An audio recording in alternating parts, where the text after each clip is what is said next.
Começa agora mais um Horizonte Notícia Entrevista e hoje vamos falar de planejamento financeiro. Mais um ano novo se inicia e muitas vezes já com dívidas e contas extras a pagar. Para evitar problemas, é importante colocar na lista de promessas para o ano que chega ter uma vida mais organizada nesse setor. Então, para nos ajudar com dicas e orientações, a gente conversa com o economista e consultor de educação financeira, Carlos Eduardo Costa. Muito obrigada pela presença, professor. Eu que agradeço o convite. A gente encerrou um ano, 2017 chegando aí. Quais os principais problemas financeiros nessa época? Muitas pessoas finalizaram o ano passado insatisfeitas com os resultados na sua vida financeira. E, obviamente, muitos estão planejando mudar essa situação ao longo desse novo ano. Para mudar a vida financeira, só há uma saída: mudar os hábitos. Ter hábitos mais saudáveis. Porque se eu continuar fazendo as coisas do jeito que eu já fazia antes, o resultado vai ser o mesmo que eu tenho tido, né? Um dos hábitos mais saudáveis para se implantar é, de alguma forma, ter o controle da vida financeira. Então, saber o seu ganho, saber os seus gastos. E a forma é o menos importante, Fernanda. Pode ser uma planilha para aqueles que gostam de computador, um aplicativo para aqueles que gostam do celular, mas um simples papel e caneta permitem isso, onde eu vou ter registrados o meu ganho e os meus gastos. Para primeiro saber se eu estou cumprindo a mais importante lei da educação financeira, só gastar aquilo que eu ganho. Mas principalmente para poder refletir sobre os meus gastos, que na realidade são as escolhas que a gente faz para o nosso dinheiro. E para saber se esses gastos, se essas escolhas estão orientadas nos nossos desejos, nas nossas vontades, nas nossas prioridades, nossas e da nossa família. Esse acho que é o principal hábito a ser adotado. Muitas outras mudanças também podem trazer benefícios para a vida financeira. Analisando os gastos, buscar alternativas para diminuí-los, seja combatendo desperdícios, seja encontrando formas mais baratas de produtos e de serviços, ou seja, um trabalho mais profundo de reflexão nesses gastos. De qualquer forma, a base é tomar nota de tudo, Sim. Saber exatamente quanto se ganha e quanto se gasta. Infelizmente, a gente não pode confiar na nossa cabeça, na nossa memória. Por quê? Porque ela acaba trabalhando contra a gente, né? Quando a gente fala de gastos, o nosso cérebro, pensando até em nos defender, acaba subestimando os nossos gastos, jogando para baixo. E principalmente naqueles gastos que eles acontecem ao longo do mês, eu vou ao supermercado algumas vezes, eu abasteço meu carro algumas vezes, eu vou na padaria várias vezes. Principalmente nesses gastos, a nossa memória acaba nos passando uma rasteira. Porque aquelas contas únicas é mais fácil a gente guardar o valor, né? A gente sabe quanto está gastando de telefone celular, quanto foi o condomínio, quanto que é o aluguel, quanto que é a prestação da casa, a prestação do carro. Mas essas despesas que acontecem ao longo do mês, a única forma de eu ter um controle efetivo é anotando, até para poder saber se aquilo que eu imagino estar gastando no supermercado, de combustível, é a realidade. Agora, muita gente já começa o ano endividada, né? E aí acaba se tornando uma bola de neve, porque chegam contas novas, contas extras. Como sair dessa bola de neve? E, infelizmente, muitas famílias brasileiras estão endividadas, né? Quando uma pessoa chega para mim falando, nossa, eu tenho um problema, eu estou endividado. Na realidade, você tem mais de um problema, porque o endividamento é uma consequência. Normalmente, uma consequência do desequilíbrio financeiro, de ao longo de um período você ter gasto mais que ganhava. Então, para resolver a dívida, que é como se fosse uma febre, eu tenho que resolver a infecção, que é o desequilíbrio. Não tem como resolver esse endividamento sem combater esse desequilíbrio financeiro. É o primeiro passo. Resolvido isso, eu posso buscar estratégias para tentar equacionar o meu endividamento. Muitas vezes as pessoas acabam, vamos dizer, pressionadas pelos credores, tem que renegociar alguma coisa e, né, aceitam uma proposta, julgando que essa proposta é boa, mas sem antes fazer uma pergunta básica. Nossa, eu me comprometi com 24 parcelas de R$500, mas eu vou ter R$500 todo mês, durante esses próximos 24 meses, para quitar esse compromisso? Eu acho que resolvi o problema, mas na realidade não resolvi. Eu adiei talvez um mês, 2 meses.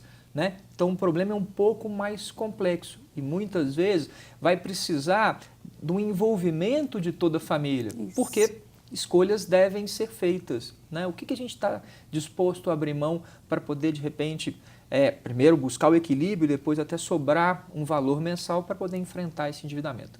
Agora, essa época, né, início de ano, tem matrícula de escola, tem IPTU, às vezes IPVA, enfim. Qual que é a dica? E é se organizar ao longo do ano para quando chegar essas despesas extras, você já está preparado? Exatamente. Né? O IPVA que a gente paga agora no início do ano não é para rodar com o carro só no mês de janeiro, de fevereiro. É para poder rodar com o carro ao longo do ano inteiro. Então, qual que seria uma atitude bem prudente? Eu pegar o valor do IPVA e dividir ao longo do ano e a cada mês separar esse valor para quê? Para que na próxima virada do ano eu já tenha uma reserva suficiente a, por exemplo, aproveitar o desconto que o governo estadual oferece para quitação. Então, eu vou economizar no valor, vai sobrar um pouquinho a mais, que aí eu posso fazer uma outra escolha com esse dinheiro. Né? Para aqueles que hoje não se prepararam, a melhor forma é, de alguma maneira, encaixar no orçamento, mesmo que de repente você não possa aproveitar o desconto, então eu vou ter que parcelar. É melhor parcelar e estar em dia do que deixar atrasado e lá na frente o valor acaba aumentando, porque tem multa, tem juros, tem todas essas dificuldades. Pois é, o senhor disse uma coisa importante que é a questão da participação da família, né? Como é que deve ser essa relação, mesmo se não há pessoas que não trabalham, crianças, enfim, idosos na família, como é que deve ser essa relação? Todo mundo tem que participar? Com certeza. Finanças é um tema comum para a família. Então, primeiro passo é o casal estabelecer uma conversa, um diálogo sobre como eles vão enfrentar os problemas financeiros. Se os dois trabalham, como vão dividir as contas, se só um trabalha, o que vai ser a responsabilidade de cada um. Então, o casal já deve ter um diálogo, um avanço em relação a esse tema, né? Um combinado. E, obviamente, com as crianças na família, isso é ainda mais importante. Por quê? Porque hoje as crianças participam mais ativamente da vida financeira de uma família, né? Desde muito pequenos, pedem um consumo de um produto, de um serviço. Então, se eu cuido da educação financeira do meu filho, num primeiro momento eu estou garantindo uma vida financeira mais equilibrada, ou seja, eu estou pensando no presente. Mas isso vai ter um alcance muito maior, né? Porque nós pais, o nosso objetivo é que os nossos filhos, nosso maior sonho é que os nossos filhos encontrem um caminho na vida e sejam felizes. E eu posso garantir para cada pai, cada mãe, telespectador, que independente do caminho que seu filho, sua filha venha escolher no futuro, se eles forem pessoas bem educadas financeiramente, vai ser muito mais fácil trilhar esse caminho. A família deve aproveitar situações do cotidiano para pouco a pouco trazer os filhos, obviamente, de acordo com a maturidade que eles já tenham, para o ambiente das finanças, para o ambiente, né, do mundo, do relacionamento com dinheiro. Trazer já hábitos saudáveis. Por exemplo, como no dia a dia? De levar nas compras, né? Tem alguns educadores que falam, não leve os filhos ao supermercado porque é uma coisa ruim. Eu acho exatamente o contrário.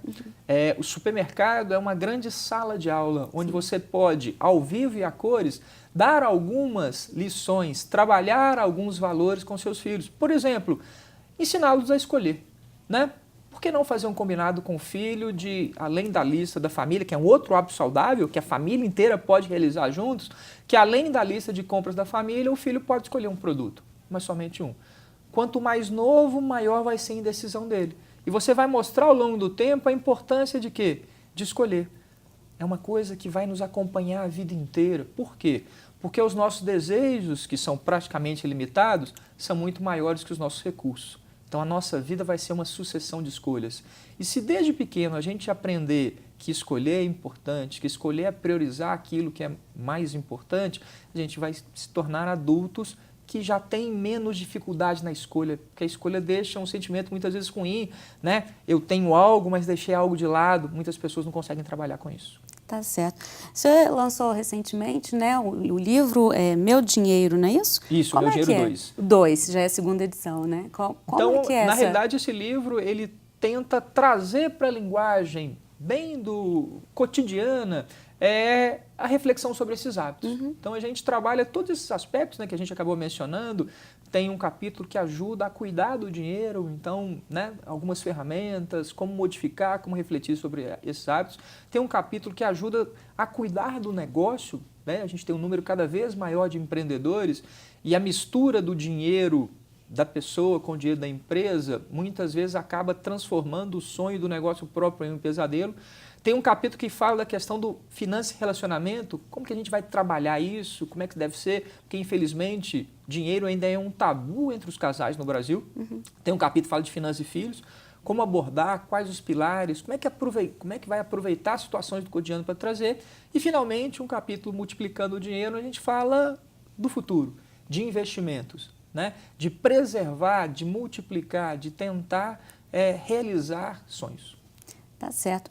Para a gente encerrar nossa entrevista, professor, eu queria que o senhor desse uma dica. Qual que é a principal dica para começar o ano já mudando esse hábito? Reflita sobre os seus hábitos. Se você não está satisfeito com o resultado da sua vida financeira, se você quer melhorar, necessariamente você tem que mudar alguma coisa. Porque se ficar fazendo da forma que sempre fez, o resultado vai ser aquele que já teve. E muitas vezes isso significa não poder realizar sonhos, não poder realizar objetivos, né? E o sonho fica só na cabeça. Eu sempre digo que um sonho realizado é muito mais legal que um sonho sonhado. Muito obrigada, então, pela presença aqui, pelos esclarecimentos e as orientações. Eu que agradeço o convite. Horizonte Notícia Entrevista fica por aqui. Hoje falamos sobre planejamento financeiro. Se você quiser rever o programa, acesse o nosso site. Até a próxima!